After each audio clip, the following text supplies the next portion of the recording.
Truth wears no mask, seeks neither place nor applause, bows to no human shrine.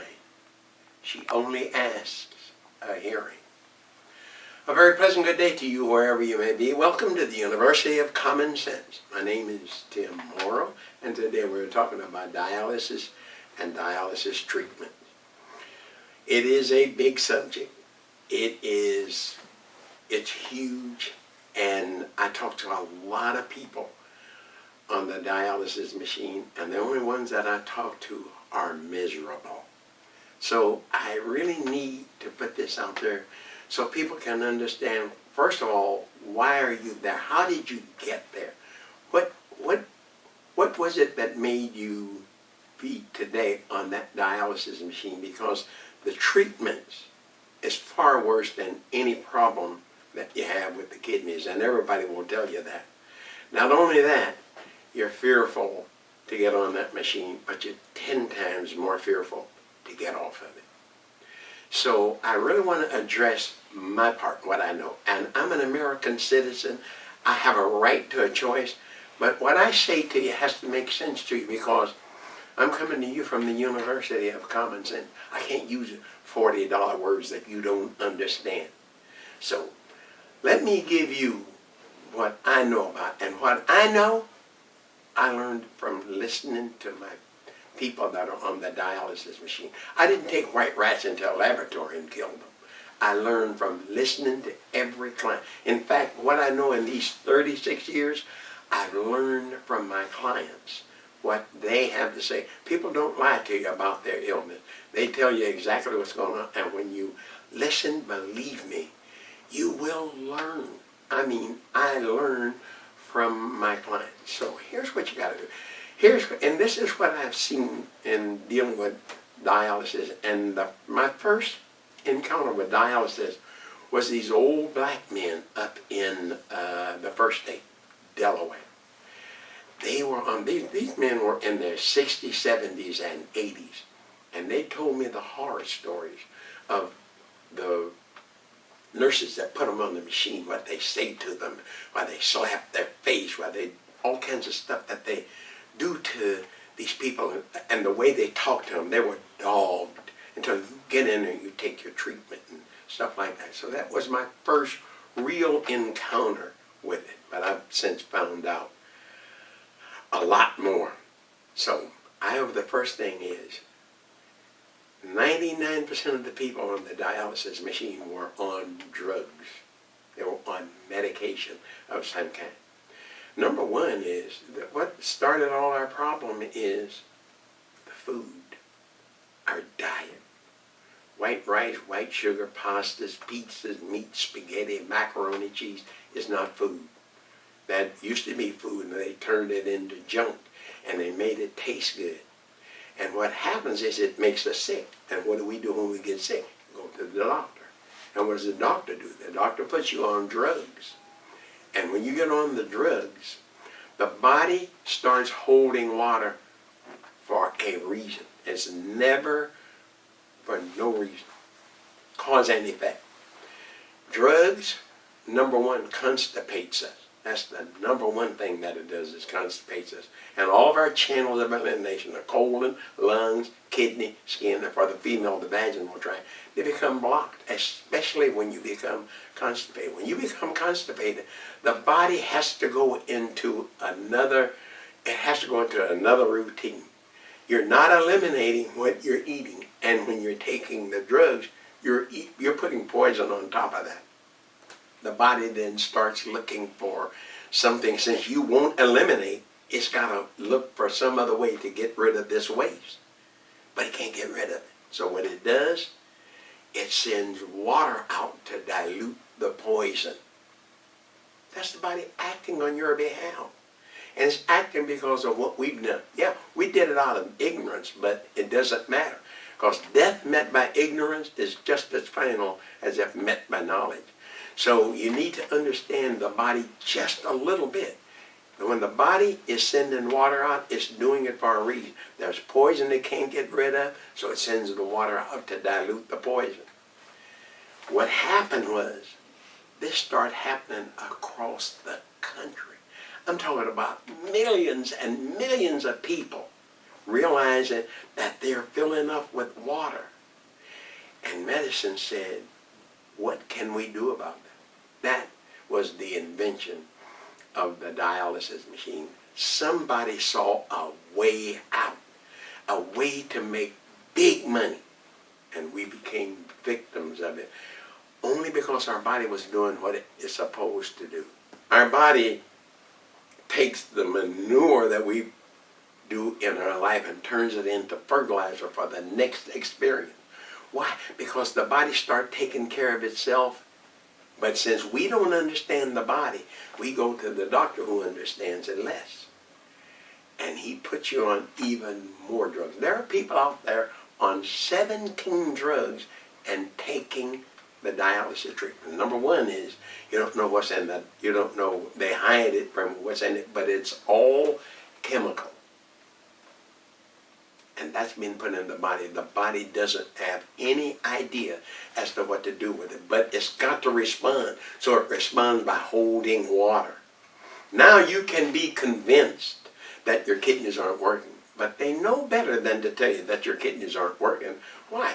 Because you're still urinating. So that's not what they say. They say, yes, your kidneys are working, but they're not filtering the blood like they should. So that's what the dialysis machine is. And that's what they're using. They're using that fact that it is not clearing not purifying the blood. So the dialysis machine then does that. But let me tell you something. God gave us 2 dialysis machines. They're called kidneys. One kidney, only 4 inches and 4 ounces. It takes 18 quarts of water and turns it into about a half pint, and it does that almost every hour. That's about how much we urinate. At the same time, it is filtering your blood for the second time. One kidney, 4 inches and 4 ounces, has 75 miles of tubing in it. 75 miles of tubing in it. And to tell me you're going to take a machine and do what my one kidney does for me is absolutely delusions of grandeur. And for the person who's on that machine, it still does the same thing. It's delusions of grandeur. But think about this. The minute you get on the dialysis machine, guess what they do? They restrict your intake of water. Another gift from God that the doctor has now overtaken. And he's saying, I know more than God knows. No, he doesn't. But they're justifying the machine. They're not justifying you. They're justifying the machine because that machine doesn't do anything but keep you sick. That's the reason why when you come off of that machine, you are worn out. You've done 2 days' work, and everybody says the same thing. So where do you start, and what is your part in taking care of your health? Number one is know a little bit about your body and what the body does for you. Believe me, you do not have to be a college graduate to know your body. And because the college graduate is the doctor that you go to see, and the first thing he says to you is, we don't know what caused it. There's no cure for it. You're going to have to learn to live with it. That'll be $500. So the guy that does have the education doesn't know what causes it. So what's your obligation to you? Number one is, these are things that you can do. Number one is change your diet.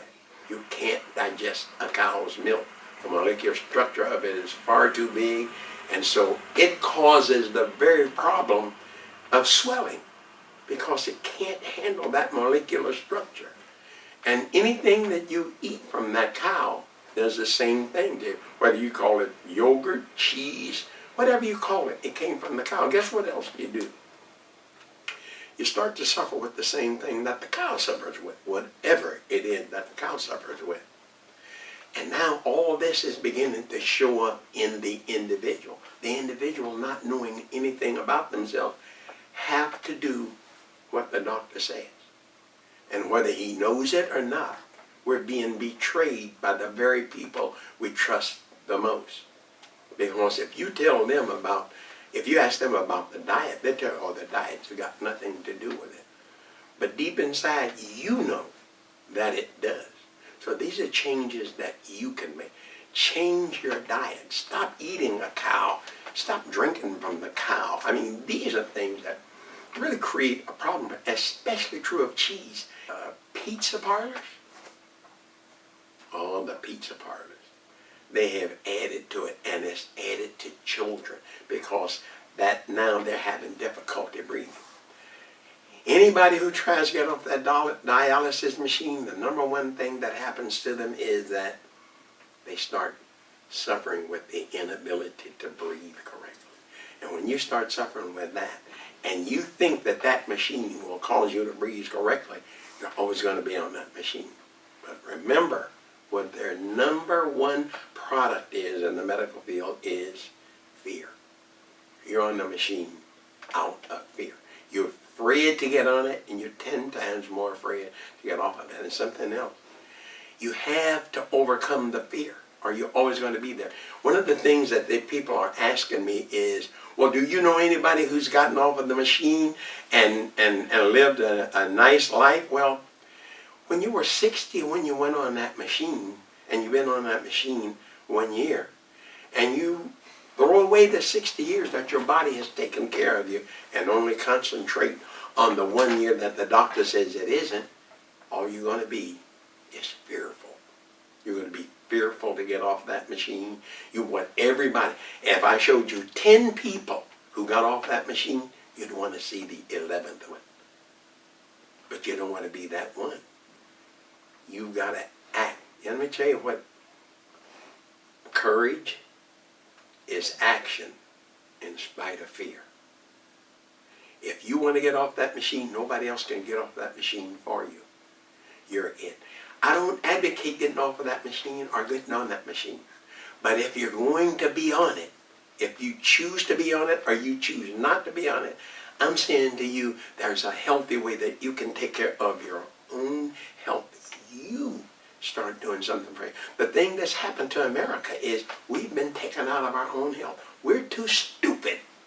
We're too stupid to take care of ourselves. According to the politicians, we're too stupid. So they hand it over to the drug companies. And we are the sufferers. Start taking back, learning that your body is your friend. Every 90 days you have new blood. Every 11 months you have new organ. Every 2 years you have new bone. Did that sound like somebody trying to kill you? That really sounds like somebody trying to make sure that not only you're alive, but that you are being rebuilt every minute of every day. That is what's happened to you. But if you choose to do what you're doing and leaving your health over to somebody else, you will never get off that machine, and you'll never be successful as long as you stay on it. So it's a catch-22 situation. But you must learn something about your body. The drugs break down kidneys, lungs, spleen, heart. They break down everything. And at least do this. Look at the side effect of the drug you're taking. That makes you responsible right there. You can say to the doctor, well, this says it'll break down your kidneys. And see what he has to say. But the bottom line to this is, you're the sufferer. You're the person on that machine. You are the authority, not the doctor. The doctor that's not on that machine don't know nothing about it. You are. You're the one who can tell people what happens to you. And that's what I listen to. My thing, when I work with dialysis patients, is this. Is the day that you went for a treatment and they said to you, don't come back here no more. Nobody's going to pay for your being on this machine. What would you do that day? And that's what I prepare you for. I prepare you for that day to happen, whether you do it or whether they say, don't come back here no more. You understand? I'm preparing you for that day. If you're going to be on that machine, you choose to be on that machine, at least be on it. And as healthy as you can be. And if you're going to get off of it, you surely want to be as healthy as you can be. That's why the herbs come in. There are herbs that build your kidneys, your heart, your spleen, your lung. It repairs everything.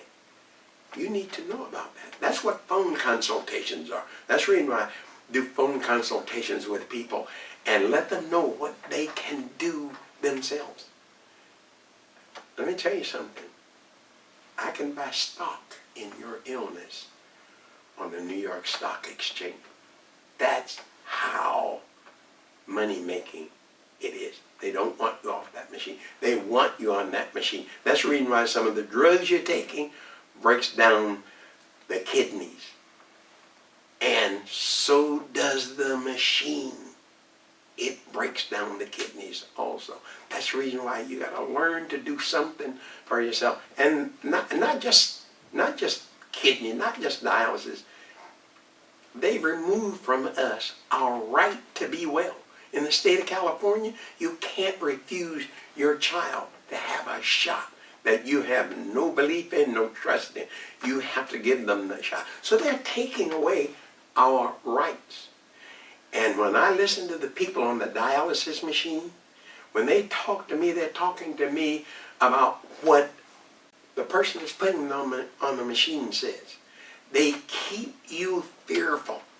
If you miss one treatment on this machine, you could die. But what happened? The reason why I'm telling you about the day will come when they say, don't come back here no more, is because I had a lady to call me from the dialysis center. And this is what she said to me.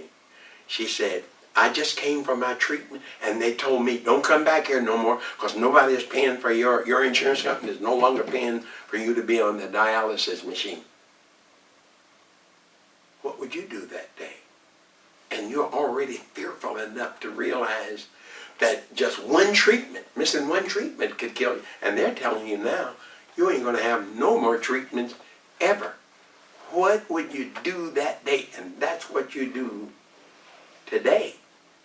That's what you can do today to prepare for that day when they say, don't come back here no more. You understand? You can do something. Why? Because there's herbs that build every part of the body. Every organ of the body is new every 11 months. What do you want to do about it? You have to understand something about yourself. Getting on the machine, getting off the machine. People are fearful to get on it. They know there's something wrong with that. Your gut tells you there's something wrong with that. But number one to me is it slaps God's face. It says, my Creator can't give me a set of kidneys that lasts me a lifetime, and He turns me over to a man who'll do anything for me. That's the number one thing it does. Slaps God's face. And number two is, it slaps God's face a second time. When the doctor tells you, now, you're going to have to restrict your intake of water. Another gift from your Creator. And the doctor knows more than your Creator. Maybe He should have created us. Minus our kidneys, of course. They wouldn't have to break down. The bottom line to this is learn something about yourself. Learn how to take care of yourself. That's what I'm doing. That's what I had to do because I had prostate cancer and they couldn't help me. They worsened the condition. I had to fire all my expert doctors to get well. But that was 36 years ago. I've never darkened their door one time in that time. Learn a little bit about how to take care of yourself. Not only is it easy, it's fun. It's fun. I'm 82 years old now. I still roller skate 3 miles a day. I still play tennis almost every day. Like a wild man. I love getting out there chasing that ball down. I roller skate, I ice skate, and I start my day at 5 o'clock in the morning at the YMCA. What have I got you don't have? Nothing. But I chose to take over my health. And that even if I die, I would die under my condition, not somebody else's. That machine is dangerous. Very dangerous. You know that. I don't have to tell you that. It's dangerous. When they tell you that you need to get on that machine, you need to start to get inside of yourself and see what kind of machine. If that machine was that important, surely God would have left it knowing that our kidneys were going to fail. But He didn't.